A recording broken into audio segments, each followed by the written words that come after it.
The Colorado River is more than just water. It's a force that shaped the American West.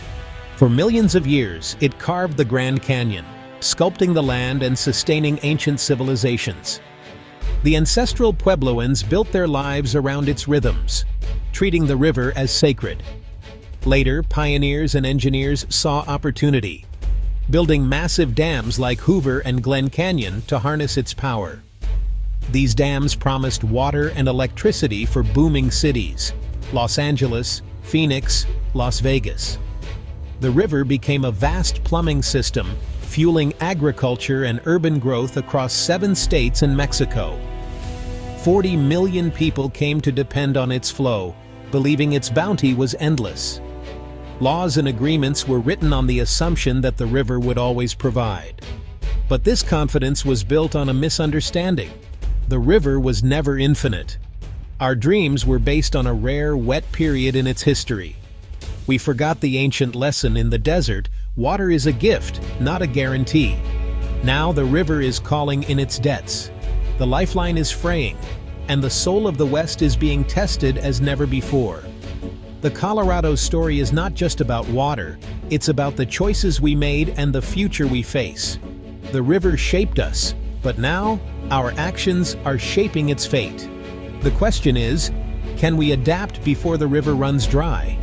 The answer will define the next chapter of the American West. The Colorado is not just a river, it's a mirror, reflecting our values and our limits. Its decline is a warning and an invitation to rethink how we live in this arid land. The river's story is our story, and its future is in our hands. The time to act is now. The crisis is visible at Lake Mead and Lake Powell, the nation's largest reservoirs. A stark white bathtub ring marks how far the water has fallen, hundreds of feet below its former glory. Boat ramps end in dust, and the river below the dams is a shadow of its former self. The once mighty flow is now a trickle, its energy trapped behind concrete. Lush side canyons are dry, and the river's spring floods, vital for forests and wetlands, are gone. The Colorado rarely reaches the sea. Its delta is now cracked earth, not vibrant wetland. Millions of birds and fish have lost their habitat. The river's decline is not just a management problem, it's a heartbreak written across the land. The exposed canyon walls are like bones, the dry riverbeds like empty veins. This is a stark warning. We have pushed a vital system to the edge. The river's exhaustion mirrors our unsustainable choices. The landscape is tired, thirsty, a direct reflection of the river's own exhaustion. The Colorado's visible decline is a call to action. Will we listen before it's too late? The Colorado's decline is driven by a force bigger than any damn climate change. The West is hotter and drier than it's been in over 1,000 years. Scientists call it aridification, a long-term drying, not just a drought. The Rocky Mountains, the river's source, are losing their snowpack. Warmer winters mean more rain, less snow, and earlier, faster melts. The spring runoff now comes in a short, intense burst, overwhelming storage and vanishing before it can be used. Hotter summers mean more evaporation, water lost before it ever reaches the river. The atmosphere is literally stealing water from the system. The old, reliable patterns are gone. The snowpack is no longer a dependable savings account. Climate models predict this trend will only intensify. The heat will rise, the snow will shrink, and the river will have less to give. This isn't politics, it's physics. The Colorado is paying the price for a warming world. We face a future with less water, no matter how we manage it. The time to adapt is now. The crisis isn't just about less snow, it's about a thirstier land. As temperatures rise, the Colorado River Basin acts like a giant drying sponge. Parched soils and thirsty plants soak up much of the runoff before it reaches the river. Longer growing seasons mean vegetation uses more water than ever. This greening comes at the river's expense. Every drop absorbed by plants is a drop lost downstream. Evapotranspiration. The combined loss from soil and plants has become a massive, invisible drain. Even average snowfall now produces disappointing river flows. The link between snow in the mountains and water in the river is broken. The land itself is now a major competitor for water. Predicting supply is harder than ever. The urgent need: rethink our old assumptions and adapt to a new reality. The Colorado River is a lifeline for wildlife, not just people. Native fish like the humpback chub and razorback sucker are now critically endangered.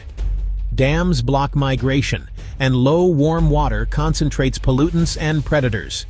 Spawning habitats are vanishing, and ancient fish are crowded into shrinking pockets. The river's decline is unraveling the entire aquatic system. Along the banks, dying cottonwood and willow forests are replaced by invasive plants. Millions of migratory birds have lost vital stopovers as wetlands disappear. The loss of the Colorado River Delta erased one of North America's richest ecosystems. The silence of the birds is a haunting reminder of what's at stake. The fate of the river's wildlife is tied to our own. The Colorado's crisis is rooted in outdated laws as much as in drought. The 1922 Colorado River Compact divided water based on an unusually wet period, overestimating the river's true flow. Paper water rights exceeded the river's actual supply, masked for decades by huge reservoirs. Now, after years of drought, those reservoirs are nearly empty, and the deficit is exposed. The system encouraged overuse. Cities and farms raced to claim their full share, treating water as a right, not a shared resource. Water-intensive crops and sprawling cities grew unchecked. The legal framework has no built-in way to handle a shrinking river. We're managing a 21st century crisis with 20th century rules.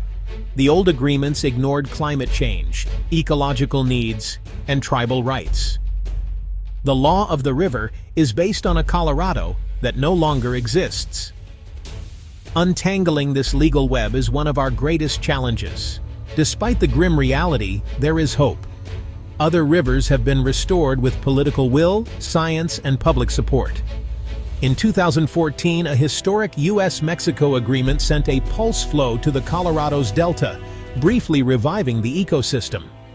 The river reconnected with the sea, dormant seeds sprouted, and life returned. Proof of nature's resilience. The path forward demands stewardship, not conflict. Cities, farms, states, and nations must cooperate as one basin. Conservation, recycling, and smarter agriculture are essential. We must use science to guide flexible, realistic management. The challenge is immense, but so is the opportunity. We can write a new chapter, one of respect, cooperation, and shared commitment. The river has sustained us. Now, it's our turn to sustain the river. The future of the West depends on what we do next.